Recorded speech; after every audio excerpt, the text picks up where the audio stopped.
ग्वालियर में उस समय हड़कंप मच गया जब स्टेशन पर एक 15 वर्षीय छात्र पुलिस जवानों के पास पहुंचा और बोला, कुछ लोगों ने मेरा अपहरण किया है। यह कहानी सुनते ही रेलवे पुलिस कर्मियों के पैरों तले जमीन खिसक गई और स्टेशन के पोर्च एरिया से छात्र को लेकर पुलिसकर्मी पड़ाव थाना पहुंचे। अफसरों ने भी मामले को गंभीरता से लिया। जब पुलिस ने सीसीटीवी कैमरे खंगाले तो पूरी कहानी फर्जी निकली।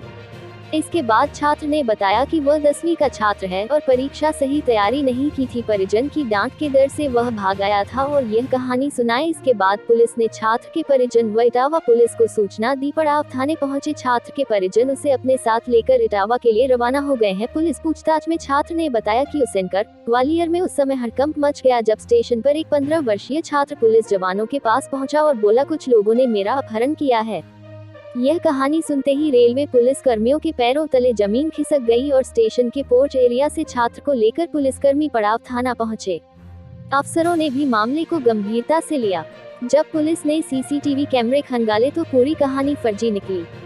इसके बाद छात्र ने बताया कि वह 10वीं का छात्र है और परीक्षा सही तैयारी नहीं की थी। परिजन की डांट के डर से वह भाग आया था और यह कहानी सुनाई। इसके बाद पुलिस ने छात्र के परिजन व इटावा पुलिस को सूचना दी। पड़ाव थाने पहुंचे छात्र के परिजन उसे अपने साथ लेकर इटावा के लिए रवाना हो गए हैं। पुलिस पूछताछ में छात्र ने बताया कि उसके पिता का देहांत हो गया है और वह उदी यूपी का रहने वाला है। अभी वह इटावा में रहकर पढ़ाई कर रहा है। उसकी 10वीं कक्षा के पेपर चल रहे हैं। सभी पेपर खराब हो गए हैं। सोमवार को उसका गणित का पेपर था जिसकी बिल्कुल भी तैयारी नहीं हुई, इसलिए वह घर से पैसेंजर ट्रेन में बैठकर भाग आया और अपहरण की कहानी बनाई। फिलहाल छात्र सकुशल अपने घर पहुंच गया है और पुलिस ने भी राहत की सांस ली है। बाइट संतोष सिंह, एसआई थाना पड़ाव के पिता का देहांत हो गया है और वह उदी यूपी का रहने वाला है। अभी वह इटावा में रहकर पढ़ाई कर रहा है। उसके 10वीं कक्षा के पेपर चल रहे हैं। सभी पेपर खराब हो गए हैं। सोमवार को उसका गणित का पेपर था जिसकी बिल्कुल भी तैयारी नहीं हुई, इसलिए वह घर से पैसेंजर ट्रेन में बैठकर भाग आया और अपहरण की कहानी बनाई। फिलहाल छात्र सकुशल अपने घर पहुँच गया है और पुलिस ने भी राहत की सांस ली है। बाइट संतोष सिंह, एसआई थाना पड़ाव। मामला सामने आया, क्या पूरा मामला है? यहाँ सुबह अपने आरपीएफ के माध्यम से एक बच्चा आया था, नाबालिग था।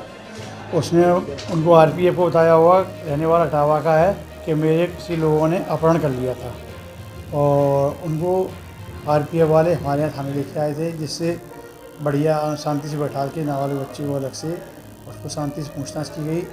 तो उन्होंने पहले तो बताया अपहरण के बारे में, लेकिन जब बाद में थोड़े से उससे अच्छी पूछताछ की गई तो उन्होंने बताया, साहब मेरा पेपर था जो बिगड़ रहा था और मैं पेपर नहीं देना चाह रहा था, इसलिए मैं इटावा से भागा आया था। कौन सी क्लास का छात्र? ये नाबालिग, इसलिए उसके नाम छात्र कौन सी क्लास का? 10th का था पेपर, इसलिए उन्होंने बाद में उसके घर वालों को बुलाया गया। घर वालों के सामने पूछताछ की गई तो कोई भी अपहरण जैसी घटना घटित होना नहीं पाई।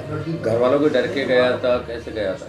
कि पेपर उसके तैयारी जो थी उस हिसाब की तैयारी नहीं थी पेपर के देने के हिसाब से, इसलिए घर के डर के मारे कि घर वाले डांटेंगे पेपर में अगर फेल हुआ, इसलिए घर से वो भागा आया था। परिजनों को कुछ कहना नहीं, परिजनों से आए थे, उनको सामने पूछताछ की और उनको सपोर्ट किया गया। उनका भी समझा के बताया गया कि भाई बच्चा है, किसी कारण से उसको डांटना नहीं है और समझा देना, इससे पढ़ लिख के अगली बार के लिए तैयारी कर लेगा।